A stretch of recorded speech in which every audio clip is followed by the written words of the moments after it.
आज मैं आपको बताऊंगी कि खुशबूदार मटर पुलाव खिले खिले चावलों के साथ किस तरह बनाया जाता है और इसकी खुशबू और जायके को बढ़ाने के लिए इसमें कौन से मसाले शामिल किए जाते हैं।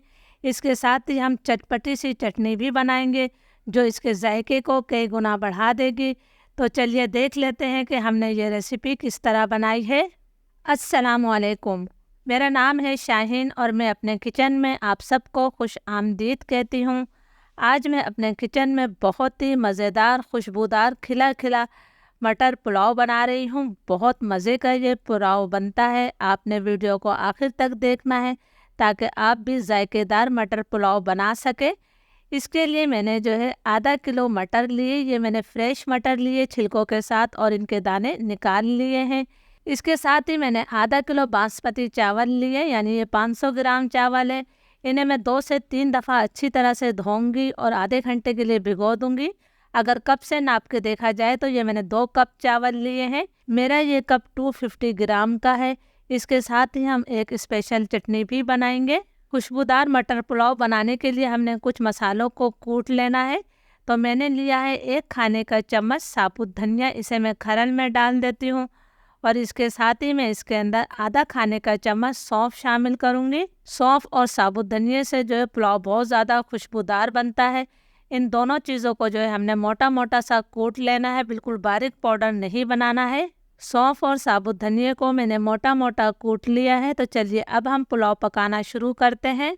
खुशबूदार मटर पुलाव बनाने के लिए मैंने 1/4 कप घी लिया है।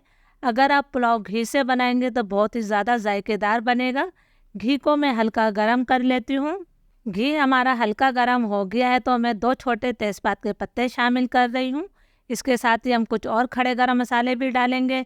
15-20 मैंने काली मिर्चें ली हैं, 1 बड़ी इलायची है, 4 लौंगे हैं, 1 मैंने बादियान का फूल लिया है। बादियान का फूल लाजमी डालिएगा, इससे बहुत अच्छी खुशबू आती है। 3 मैंने सब्ज़ इलायचियाँ ली हैं, 1 छोटा दालचीनी का टुकड़ा और 1 चाय का चम्मच मैंने सफ़ेद ज़ीरा लिया है। इन तमाम खड़े गरम मसालों को मैं 30-40 सेकंड तक फ्राई कर लेती हूँ ताकि घी में इनकी अच्छी सी खुशबू आ जाए।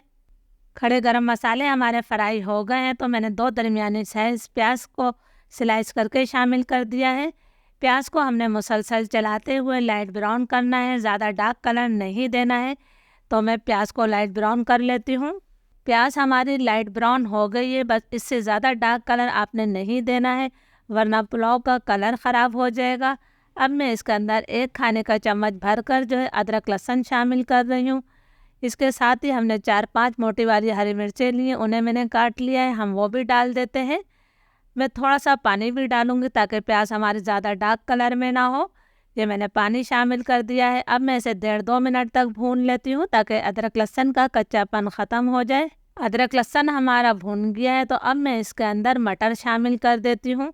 मटर में एक मखसूस महक होती है, जब हम उसे फ्राई कर लेते हैं तो वो महक ख़त्म हो जाती है और पुलाव का जायका कई गुना बढ़ जाता है। तो मैं 1.5-2 मिनट तक इसे अच्छी तरह से फ्राई कर लेती हूँ। मटर हमारी अच्छी तरह से फ्राई हो गई है तो फ्लेम मैंने लो कर दिया है। अब मैं इसके अंदर 3 खाने के चम्मच भरकर दही शामिल कर रही हूँ। दही डालकर हमने मज़ीद इसको इतनी देर तक पकाना है कि दही का पानी खुश्क हो जाए और तेल इससे अलग हो जाए। आपने चम्मच मुसलसल चलाते रहना है। दही का पानी खुश्क हो गया है और घी इससे अलग हो गया है। तो अब हमने इसके अंदर कुछ और मसाले शामिल करने हैं। 1 चाय का चम्मच भरकर मैंने नमक डाल दिया है और ये मैंने चिकन पाउडर लिया है जिससे पुलाव में बहुत ही ज़्यादा जायका आ जाएगा। ये मैं 1 खाने का चम्मच भरकर शामिल कर रही हूँ। और इसके साथ ही जो हमने सौंफ और धनिया को मोटा मोटा कूटा था मैंने वो भी शामिल कर दिया है। इसको हम अच्छी तरह से मिक्स कर लेंगे। हमारा पुलाव बहुत ज़्यादा जायकेदार और खुशबूदार बनेगा। तमाम चीज़ों को मैंने अच्छी तरह से मिक्स कर लिया है। तो अब मैं इसके अंदर जिस कप से मैंने घी डाला था तो उसी कप से नाप कर मैं 1/4 कप पानी डाल रही हूँ। बहुत ज़्यादा पानी डालने की ज़रूरत नहीं है। ये हमने मटर को जो है थोड़ा सा नरम करने के लिए पानी शामिल किया है। फ्लेम में बिल्कुल लो कर रही हूँ। लो फ्लेम पर हम इसे ढक कर जो है 5 मिनट पका लेते हैं ताकि मटर नरम हो जाए। लो फ्लेम पर मटर को पकते हुए तकरीबन 5 मिनट हो गए हैं। लीजिए जी, जो हमने पानी डाला था वो खुश्क हो गया है और तेल भी इससे अलग हो गया है। देखिए इसमें अब पानी बिल्कुल भी नहीं है। अब हमने इसके अंदर जो है चावलों के लिए पानी शामिल करना है। तो मैं आपको दिखा देती हूँ। इस कप से नापकर हमने जो है 2 कप चावल लिए हैं, तो इसी कप से नापकर मैं 4 कप पानी डालूँगी। आप भी चावल हमेशा किसी कप, कटोरी या गिलास से नाप कर लिया करें। इस तरह आपको पानी डालने में बहुत ज़्यादा आसानी हो जाएगी। ये देखिए जी, मैं भी इसी कप से नाप कर डाल रही हूँ और ये हमारा आखिरी कप है। तो ये लीजिए, हमने आखिरी कप भी पानी डाल दिया है। इसके साथ ही मैं इसके अंदर आधा नींबू का रस भी शामिल करूँगी। इससे चावल जो है खिले खिले बनेंगे, आपस में जुड़ेंगे नहीं। ये मैंने नींबू का रस डाल दिया है। इसको हम हल्का सा मिक्स कर देते हैं और पानी में उबाल आने का इंतज़ार करते हैं। पानी में अच्छी तरह से उबाल आ गया है, तो सबसे पहले मैं नमक चखूँगी, इसलिए कि पानी में नमक बराबर होगा तो फिर चावलों में भी नमक बराबर रहेगा। मेरे टेस्ट के मुताबिक नमक थोड़ा सा कम है, तो मैं इसमें 1/4 टीस्पून नमक और शामिल कर रही हूँ। ये जहन में रहे कि हमने चिकन पाउडर डाला था, तो चिकन पाउडर में भी नमक होता है। इसको मैंने अच्छी तरह से मिक्स कर दिया है। अब मैं इसके अंदर भीगे हुए चावल शामिल कर देती हूँ। चावलों को मैंने आधे घंटे के लिए भिगो लिया था, अब इसका पानी मैंने निकाल दिया है। अब हमने चावलों को हल्के हाथों से मिक्स कर देना है। फ्लेम मेरा हाई है। हाई फ्लेम पर मैं इसे ढककर 5 से 6 मिनट तक पकाऊंगी, ताकि इसका पानी जो है वो खुश्क हो जाए। फिर मैं आपको 5-6 मिनट बाद दिखाती हूँ। चावलों को हाई फ्लेम पर पकते हुए 5-6 मिनट हो गए हैं। आप देख सकते हैं कि इसका पानी खुश्क हो गया है और इसमें इस तरह से बबल्स बन रहे हैं, यानी इसके नीचे में पानी मौजूद है। तो सबसे पहले मैं पतीली के नीचे लोहे का तवा रख देती हूँ। पतीली के नीचे मैंने लोहे का तवा रख दिया है। 1/4 टीस्पून में कुटी हुई ताज़ा जायफल जावित्री डाल रही हूँ। बहुत अच्छी खुशबू और जायका आएगा इससे पुलाव में। इसके साथ ही मैं इसके अंदर आखिर में भी 1 खाने का चम्मच भरकर जो घी शामिल करूँगी। ज़रूर डालिएगा, इससे ही बहुत अच्छी खुशबू और जायका आता है। 2 मिनट तक फ्लेम में हाई रखूँगी, ताकि तवा हमारा अच्छी तरह से गर्म हो जाए। 2 मिनट बाद मैं फ्लेम बिल्कुल लो कर दूँगी और लो फ्लेम पर हमने इसे 10 मिनट का दम दे देना है। ढक्कन के ऊपर भी मैंने कपड़े को अच्छी तरह से लपेट लिया है। जब तक हमारे चावलों में दम आ रहा है, हम चटखारेदार चटनी बना लेते हैं। इस चटनी को बनाने के लिए मैंने एक लाल कलर का टमाटर लिया है, जिसके मैंने 4 टुकड़े कर लिए हैं।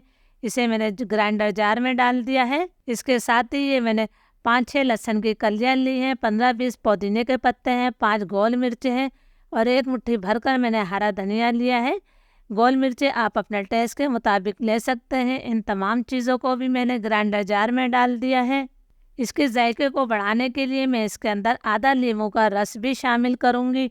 इससे हमारी चटनी जो है और भी चटखारेदार हो जाएगी और इसका कलर भी जो है ज़्यादा ख़राब नहीं होगा।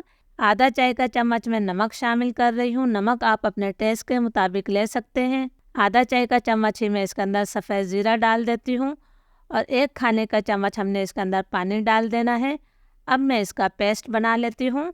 हमारी चटपटी चटखारेदार चटनी तैयार है, जो पुलाव के जायके को कई गुना बढ़ा देगी। चावलों को दम पर रखे हुए 10 मिनट हो गए हैं।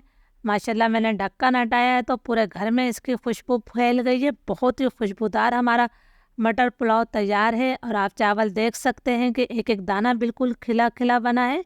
तो चलिए अब हम इसे सर्व कर लेते हैं। अल्हम्दुलिल्लाह, बहुत ही खुशबूदार खिले खिले चावलों के साथ हमारा मटर पुलाव तैयार है।